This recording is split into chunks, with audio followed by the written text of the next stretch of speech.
Fraternity messages are being shared there by some other parties, and he calls the NPP national.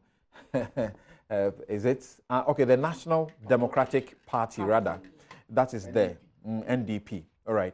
Okay, so let's continue our discussion here. And as you know, this is the very final issue we'll look at, the NPP's delegates conference that is going on in Cape Coast.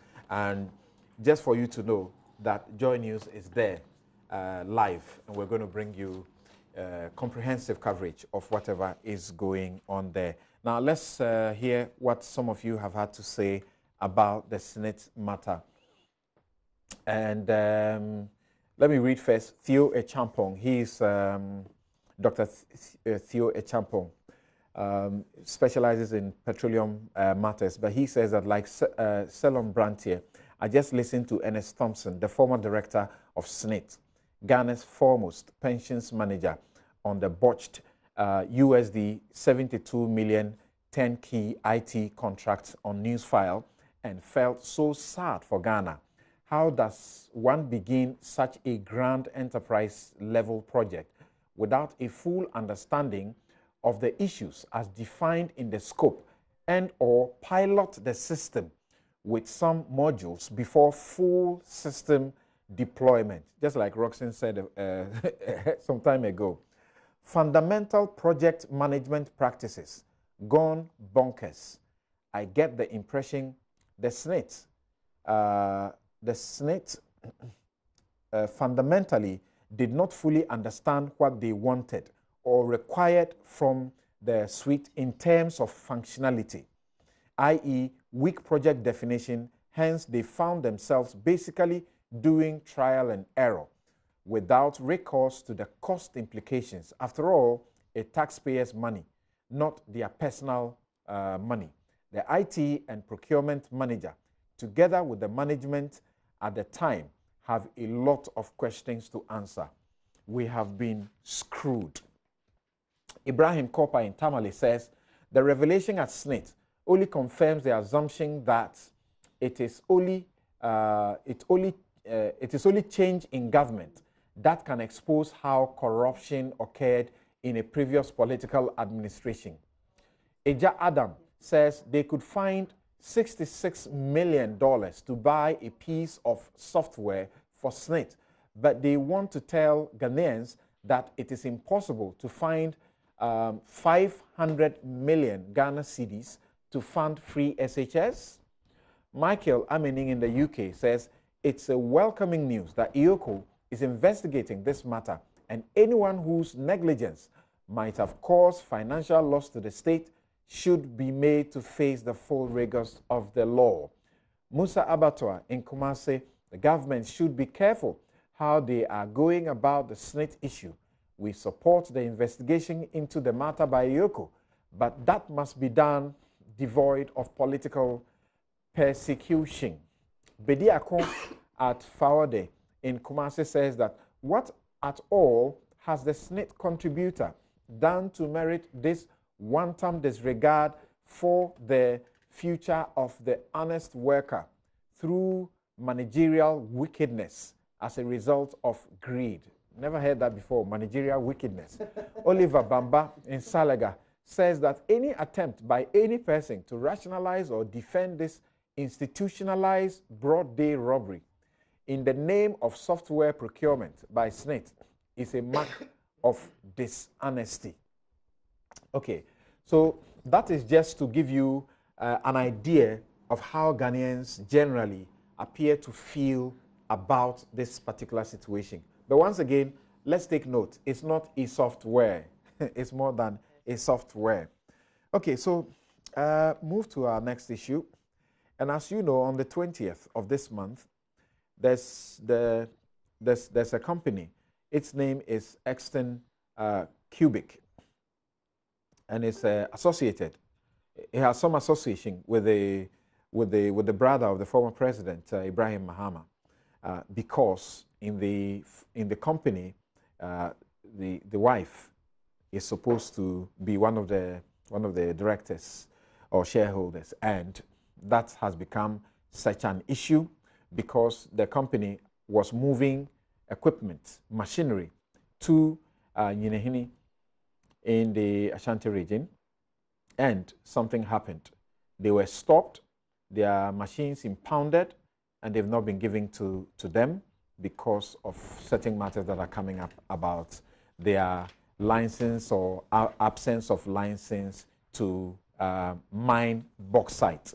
Well, they say they were there doing prospecting and they have all what is required to do so.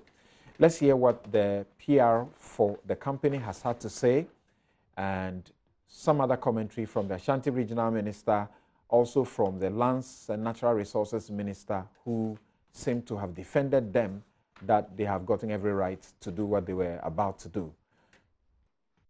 Our vehicles and trucks were not impounded at a mining site. Our vehicles and trucks and equipment were not impounded in a forest. Our vehicles and trucks were impounded at the center of the Nyinahin Township on their way to the site, so they have not even gotten there. The question which is yearning for an answer is how that can constitute an offense. That if you are just driving your equipment, in fact, these equipments belong to one of our subcontractors, engineers and planners. If you are just driving your equipment on a road, you can just be stopped, your equipment can just be impounded and confiscated without any reasons being assigned to such an action. And that is why we feel that what was done was not proper, because as I've explained, we have not breached any law. We have a right to enter the Tano Offin Forest Reserve for prospecting. We have a prospecting license dated 24th December 2015. We have a forest entry permit for the prospecting license. We have an operating license for the prospecting license. We have an environmental permit for the prospecting license. And so entering the Tano Offin Forest Reserve is not an illegality for which we should be stopped and for which our vehicles and trucks and equipment should be impounded. The company is losing over $40,000 a day due to this unlawful act. And as we have told you already, we are going through the processes, the legal processes with our lawyers, and very soon the appropriate agencies, the authorities concerned, will be written to, and we will make our position clear to them that what they have done to us is not fair. What they have done to us is not allowed and permitted by law, and expect that the right things will be done. All right, so you just heard Samuel Gyamfi, who is the spokesperson for the company that is involved in this matter. And he hinted that their lawyers were going to be writing. At that time, they had not. We have seen a copy of a notice that has been sent to the Attorney General from their lawyers, AB&M Legal Consult. And they have stated, among other things, that if the machines are not released immediately, the state is going to have to incur a lot of cost. 61,615 Ghana cedis,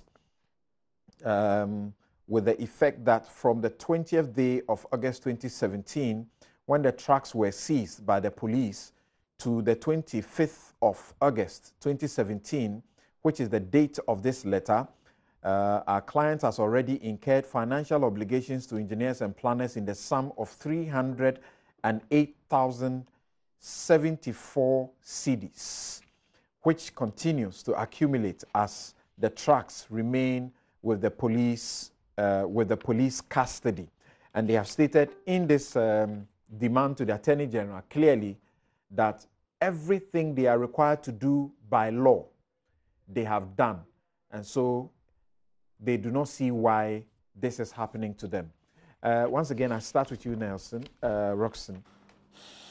What's your understanding of what has gone on, particularly when you pitch what the Lands Minister had to say as against what the Ashanti Regional Minister had to say for his instructions to impound those vehicles?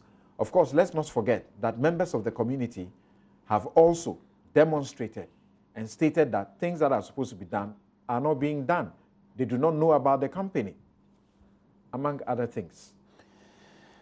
Something, Thank you very much. It's unfortunate that a wholly owned Ghanaian company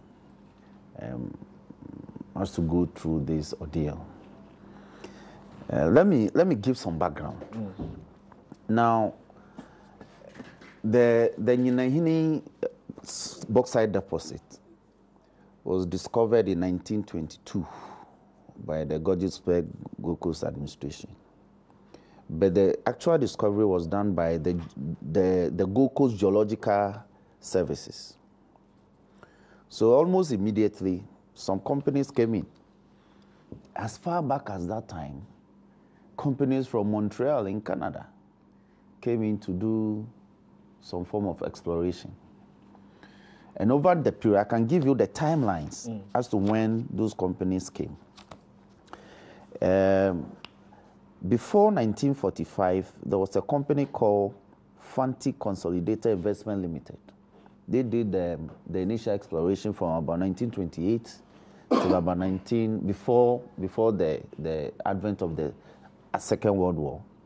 And after that, there was a company called Aluminium Laboratories Limited from Montreal.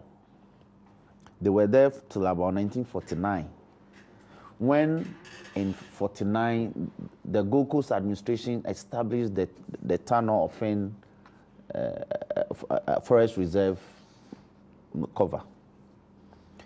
Now, in 1954, Montreal again came back to do further exploration. And it was their license that sustained the area, operations in the area until about 1970 to 74, when Geological Survey Department, now Ghana Geological Survey Department, again took over operations in the area. Now, in 1977, another company came, but they didn't do much.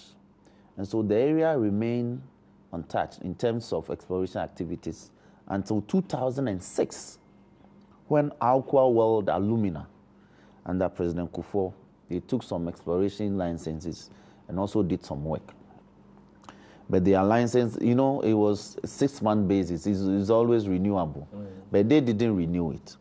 So in 2007, the government at the time again granted exploration licenses and mining licenses to Alcan, that is Aluminium Company of Canada. So Canadians, the history shows that Canadians have always been interested. Okay. They also didn't further the exploratory activities after the expiration of their license. And so Vilmelco Ghana Limited, Vilmelco Ghana Bauxite Limited, was the company that took the license between 2011 and 2013. They also didn't continue. And so Exton Cubic stepped in and took the exploration license in 2013 and 2000. It was valid for between 2013 and 2017. Okay. So this is where we are. Now, it cannot be correct that Exton Cubic hasn't got all the necessary licenses to do either exploratory activities as well as mining. You see, the exploration is an initial stage. You don't do much. And I'll explain what you do at the exploratory stage. After the exploratory stage, when you know that the concession, the deposit is of commercially viable nature, then you can decide to mine, because then you will be sinking in much resource. So at the exploration and prospecting stage, you do drilling, you do pitting. Pitting is you dig a pit of about 10 meters deep and about 10 meters square. You do pitting all over. You also do trenching. You know how to dig trench. You do what we call trial mining. You want to ascertain the viability. So you look for the ore-bearing deposits. Then you do vegetation clearing naturally. That is why you need permit from the Forestry Commission and all. Then you do access roads to grant you access. Then, as part of because it's not a timber concession, when you enter the area and there are trees of economic value, it is Forestry Commission that will step in to recover them, because they are not things that you are supposed to take. Or you can agree, you pay them, and then you can find a market for it. Then you can also do open cast. And open cast, you see, bauxite mining is unlike other forms of mining where they do, you do deep earth mining. Bauxite mining is about open cast mining. You open the earth to a certain level where the ores are deposited. You know, laterally, you open the red earth. But so it's unlike gold mining or diamond mining where you go deep down to the belly of the earth. And so at the prospecting stage, that is what you do. Now, I need to give a background also as to how between 2013 till now, the processes as to the procurement of licensing. But before you do that, I'd already indicated, and I've seen what you have, I've seen that one, about over 40 different steps that the company involved indicate with dates and who executed which assignment. Minerals Commission, EPA, the ministry involved. And at each point, they indicate the date and when they executed each document. And so they cannot now be here to claim anything. But you mentioned that when you are doing all of these things, all these companies came in, they didn't really find much or something, so they went away. And this is the company that came in later. Now, you mentioned that they clear roads as well. The information that I'm getting is that the machines or the trucks that you saw, and I want you to confirm that, the trucks that you saw were not going, number one, for mining purpose. Of course, they are doing prospecting situations, which they have license for. But they were going there to clear the parts because the commission had indicated that they were going to visit the site to see their development projects. We were going to visit there on that day. So, having given them that notice, they took the machines there to clear the sites, as in the path going there, because they say when you do, a lot of trees fall back and you can't have access there. So, can you confirm that this is what these trucks were simply going to do, and that some of the trucks were to create like office, provision of cubicles for site engineer and all that. Yeah, beyond that, also if you want to, as it were, if you want to use the washroom, they provide for it. Create a workstation. A workstation, so to speak. They provide for it. And then they also were supposed to provide for a sort of a clinic of sorts. So that if there's a snake bite or something like, can you confirm the purposes for which these vehicles were going, if this is what it was? There's an email here from the Minerals Commission to address to the project geologist Extinct Cubic Group Limited. It was dated the 16th of August. And the essence of the email, as discussed on phone, the Minerals Commission will be visiting your mining development site at Nyinahin on Thursday, August 24th, 2017. The visit will afford the Commission the opportunity to discuss ongoing efforts at developing the Nyinahin Bauxite deposit. The team from the Commission is made up of the Director, that's PPME, and the Assistant Manager, Policy Planning and Projects. Please acknowledge receipt and update us on your preparations for the visit. So this was 16th. So it was based on this letter that Extinct Cubic decided to make their presence known on the site for purposes of this visit. Now, I'll show you a report. Is it true also, like the PR says, that none of these trucks or machines had gotten onto the field before they were seized? No, they haven't gotten to the sites. Like he said, they were accosted in town. They are yet to even move into vegetation and determine which routes to even carve, because some geological surveys have been done as to where to the civil works, as to where the routes. So quickly finish how you were going now about it. This report, which is the Environmental and Social Impact Assessment, this report tells you the social impact and liabilities that will occasion the area in the event of a mining activity. This is authored by who? This is authored by the Eastern Cubic. It is part of the requirements you must meet for purposes Is there a date on this document? Yes, there's a date, March 2017. Okay. And there's a letter to EPA to expedite action on this. Now, this is for purposes of the mining. As for the prospecting, there's no requirement for you to do impact assessment. But the implication is that because the actual mining activity is a step after the prospecting, this will be the environmental and social impact liabilities as contained in this report. You see photographs of communal engagements that they have had with the communities and all. They are all here. Okay. Okay. I'm interested in seeing some of these because I've had the benefit of speaking to one of the managers of this entity. Yes. And he claimed that the report that they have not engaged with the people is wrong. And you are saying there are pictures of that. Yes. Not that it's wrong. It's not correct. And that there have been engagements contained in the report. It is this report as part of the requirements that will enable the EPA and other licensing authorities in this area to issue the license for you anyway. If you don't do this, there's no way we can proceed. So it's a prerequisite. Okay. Now you identify the social intervention projects that you will do in terms of when the mining starts. So indeed, the equipment that were en route to the area, there was a generator that is meant for a hospital. The generator is still sitting in one of the trucks. There's also something for a school. I've forgotten what they are supposed to give to the school, but it's also contained in the trucks. And so if you can send a team, you see that the generator and the other materials are sitting in the cars.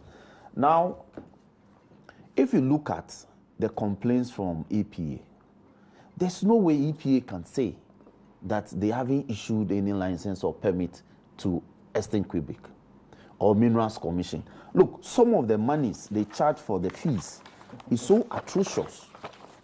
I have a receipt here.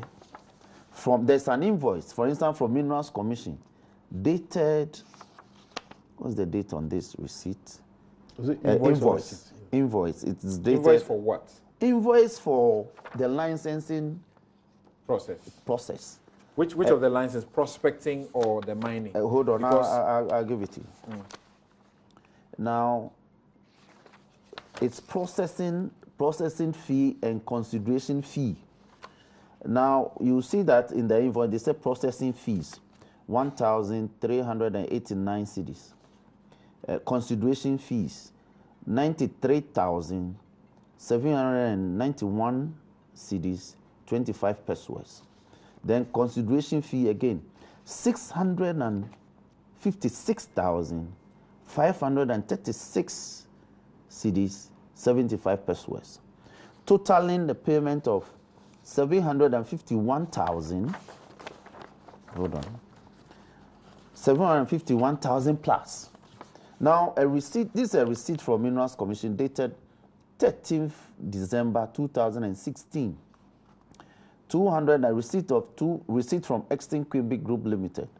280,742 Ghana cedis. Being processing fee and consideration fee. This is 2016. Now, there's another invoice. Well, you said 2016. What's the date? 2016 on the invoice. 2016 when? 2016, 13th December. 13th December. 13th December. And we understand that they had prospecting license in 2015. Yes, as well. But they got their the license to now get into the mining. They are processing. They got the mining lease. They got the mining lease in December 2016.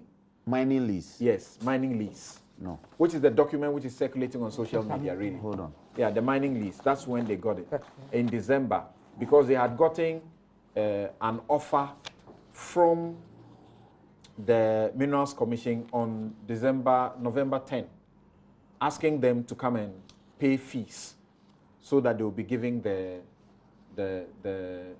lease. It is not correct. This is maybe they are confusing the year, but not the month. All right. This is the deed of leasehold. Okay. It is dated 24th December 2015.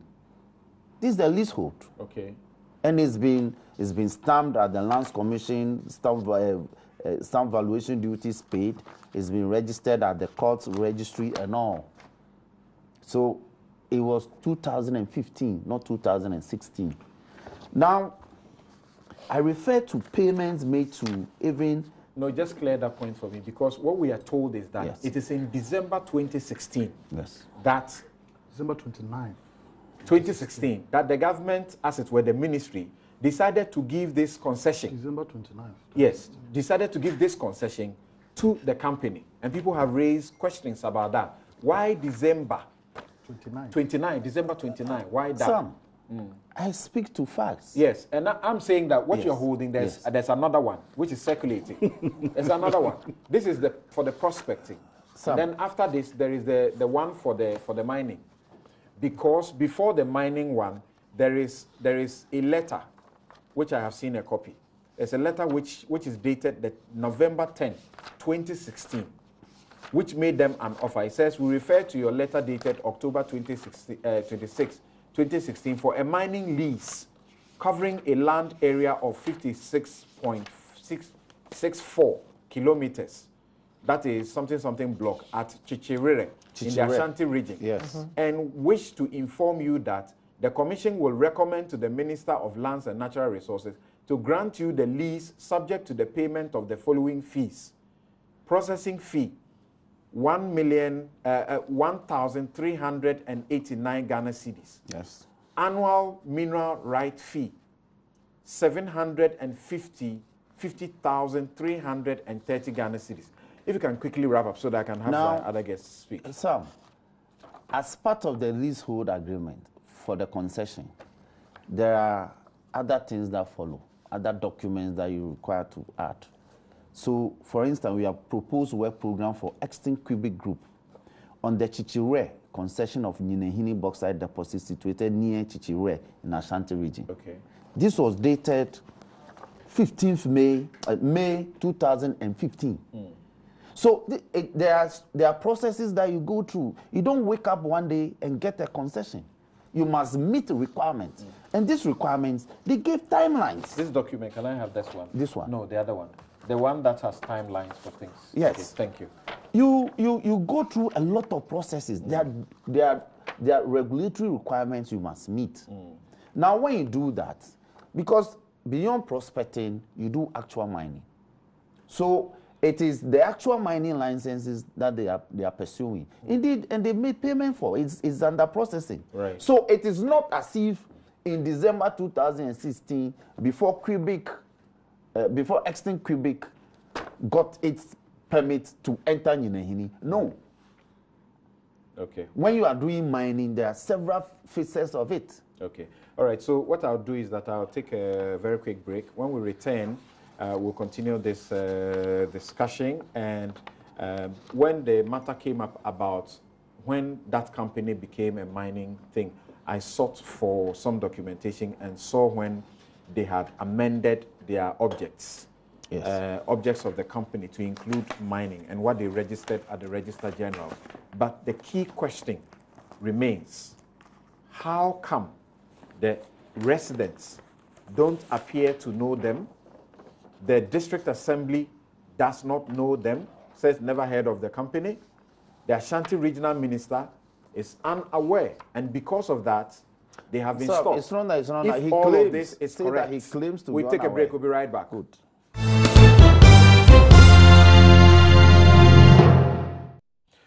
You're welcome back. This is Newsfile. It's your most authoritative news analysis show, and we are discussing the matter that came up dogged with a lot of controversy about certain developments. And the document I just took from Roxing, just a quick about it. We understand that a director of the Extinct Cubic has called onto the show, so we should be able to have him to speak to him shortly. Now, they say that in May 2013, 23rd May 2013, there was application for due diligence, and that was done. On the 14th of August 2013, there was due diligence permit granted by the Minerals Commission.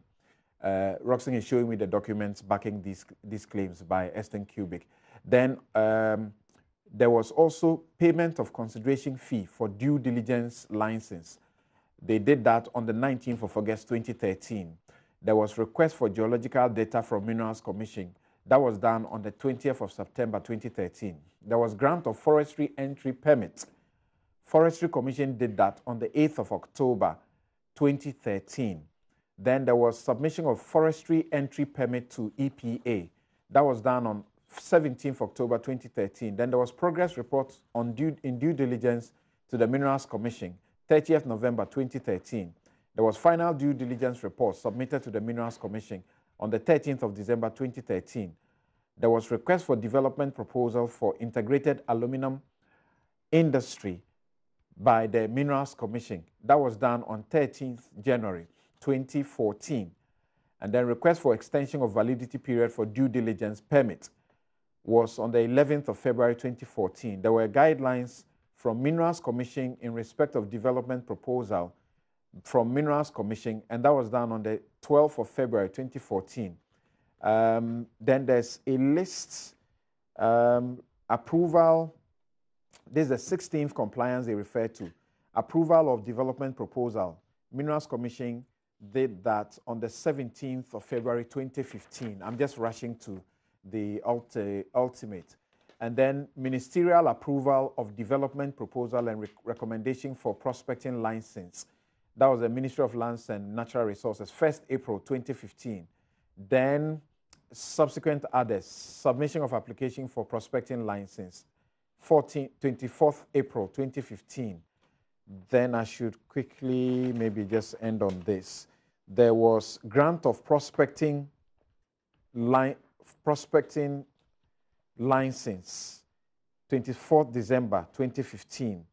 Lands Commission transmitting letters from deed registry of prospecting agreements. Lands Commission did that 18th February 2016. And then there was the EPA permit. EPA permit for forest entry. EPA permit. That was done on the 7th of June 2016. And then there was Forestry Commission grant for forest entry permit for prospecting by Forestry Commission on the 10th of June 2016. So there's quite a lot. Thank you for this. This is very informative. But briefly, I do not have the title of the gentleman from Eastern Cubic who is on the line. Can you please introduce yourself? Good morning to the panelists and to the host. Please, my name is Augustus Amegashi. I'm the managing director. Mr. Amegashi, right. Thank you, Mr. Amegashi. Yes, what's the point you want to bring to your intervention? Actually, I wanted to give all the timelines that you have given, but let me just clarify one thing. We have realized that this bauxite was discovered long ago, and foreigners have come to have a look at it for us, and considering how they were going to develop it. After 2013, no foreign company had been able to move this bauxite. Okay, if you had joined us earlier, you would realize that Roxanne spoke about that. He gave a history. Yeah. Okay. Let me say, what I wanted to say was that in 2013, the policy was that they wanted Ghanaian companies to do a due diligence on the bauxite deposit.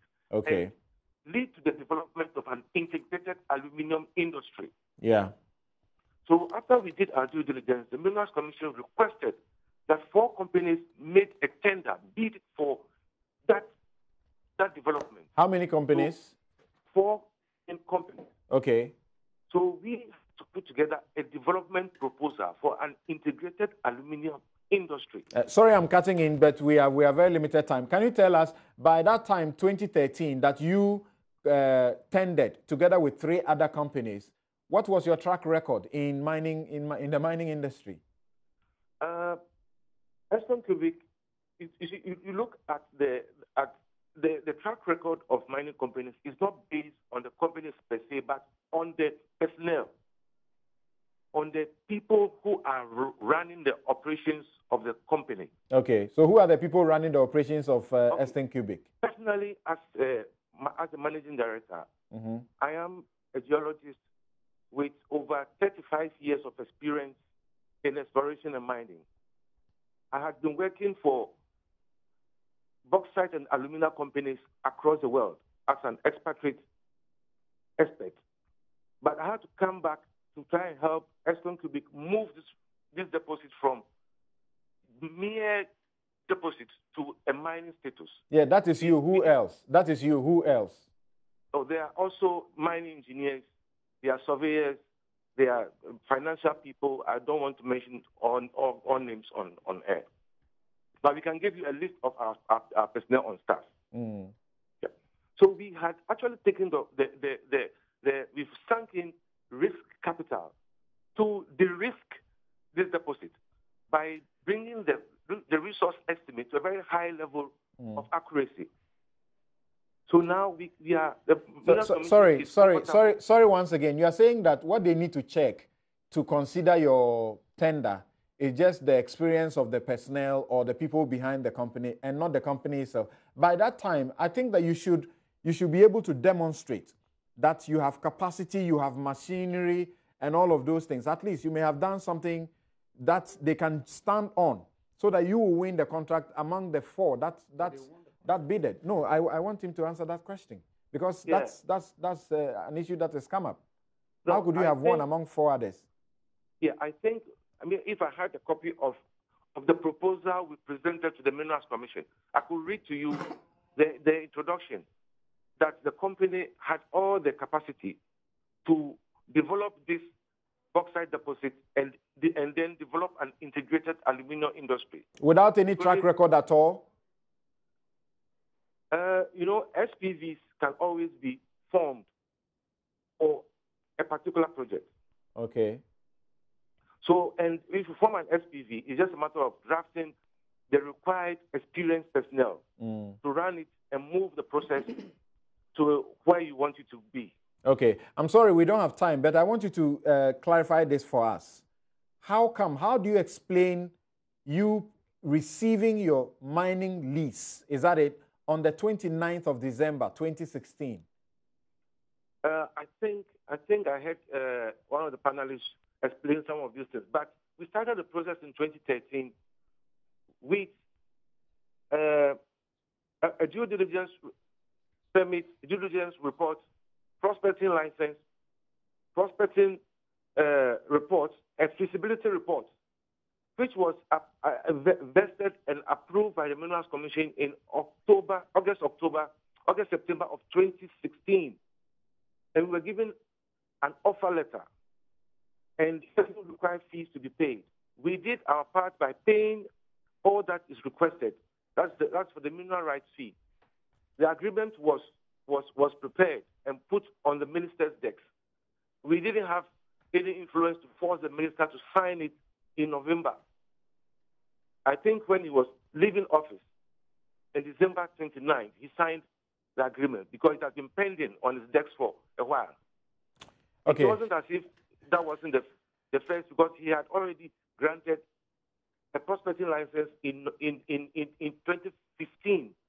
So he's much aware of the company. And once we have put together a feasibility report, he was comfortable with granting us the I see. I was saying we needed to let you go, but there are tons of issues, and I'm really excited that you are making yourself available all throughout the week. We haven't had the opportunity of speaking to persons of your caliber within your company. The complaints by the indigents that they do not know about this company, you have not engaged them. And the EPA says that there's a requirement of law. You need to engage with them. Roxanne is showing us pictures with dates that you have been there. How come you have done that and yet the people say you have not been there? Well, I don't know on what basis some of this is being said. Like Roxanne, I think like Roxanne showed you, he showed you pictures of we engaging people in communities. Even prior to the grant of the prospecting license, we had to cause a notice in the community for 21 days.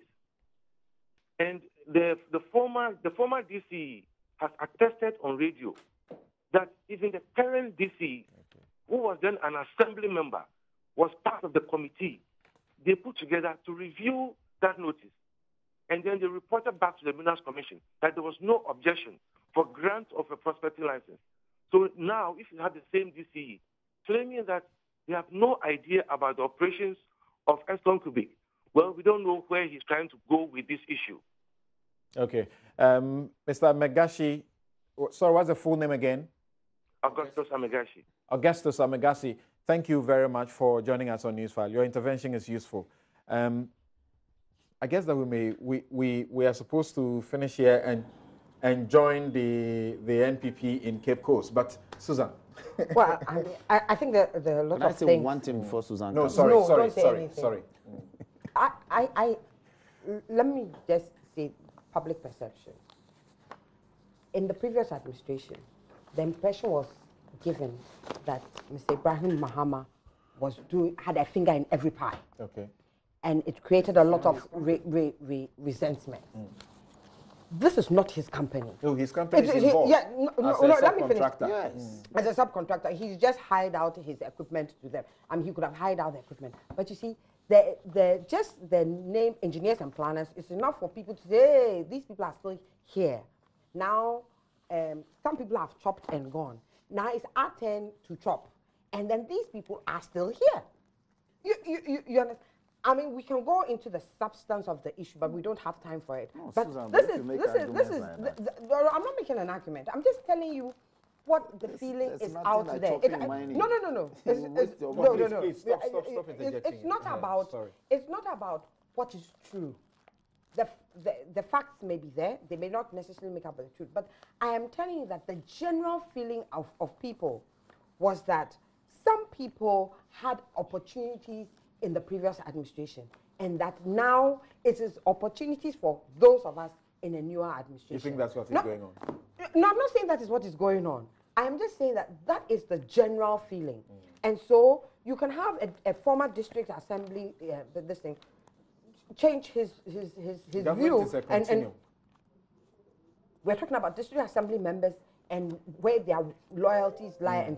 And you're talking about somebody who is, the person who led the demonstration is an MPP, what do you call it?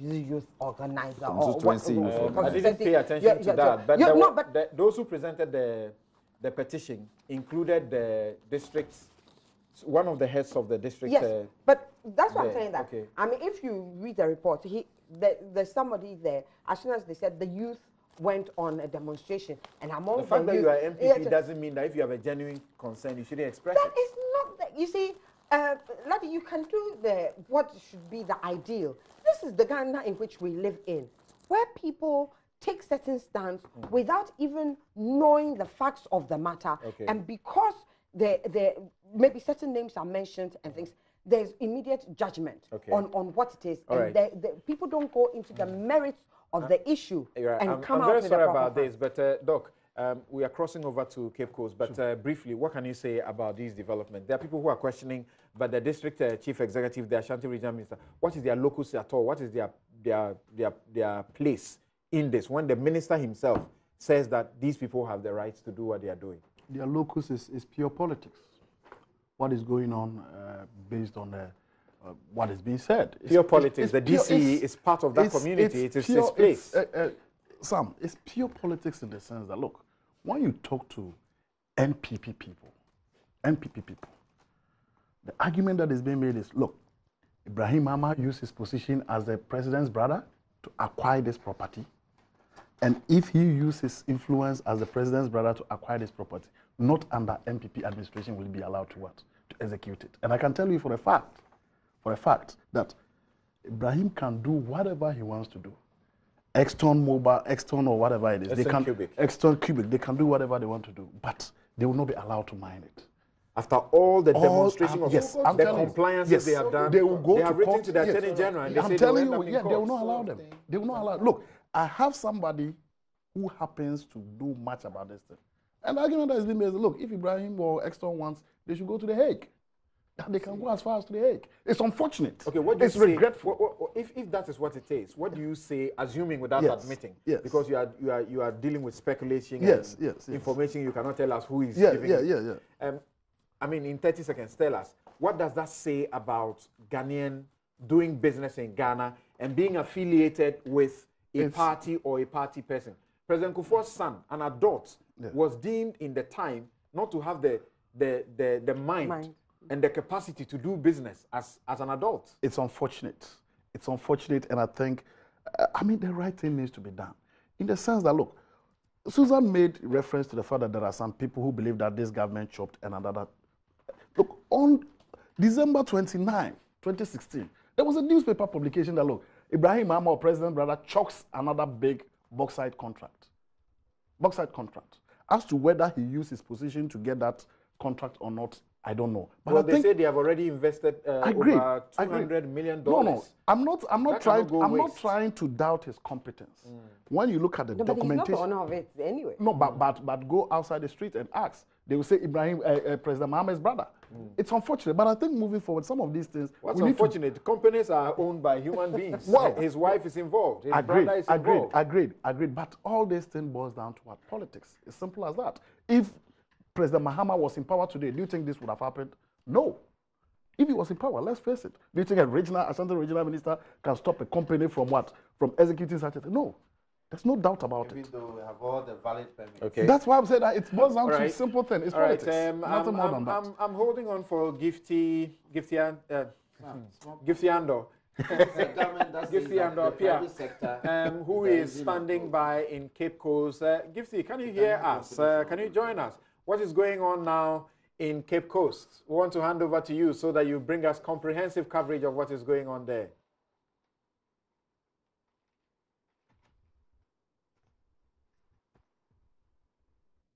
The fountain of knowledge with a renewed sense of purposefulness, commitment, rededication to establishing a government devoid of base corruption and the gloom. Hope that the technical team is able to work the lines to allow Gifty to come on full swing. So thank you very much. My guests have been Dr. Ahmed Jinapo with the University of Education, but the university that is presently in some problem. Okay, you are on strike. Susan Eduamankwa, you know her just too well, and also Roxanne Dafiamapo. I'm Samson Ladia, and in my outfit, as always, is by Latida.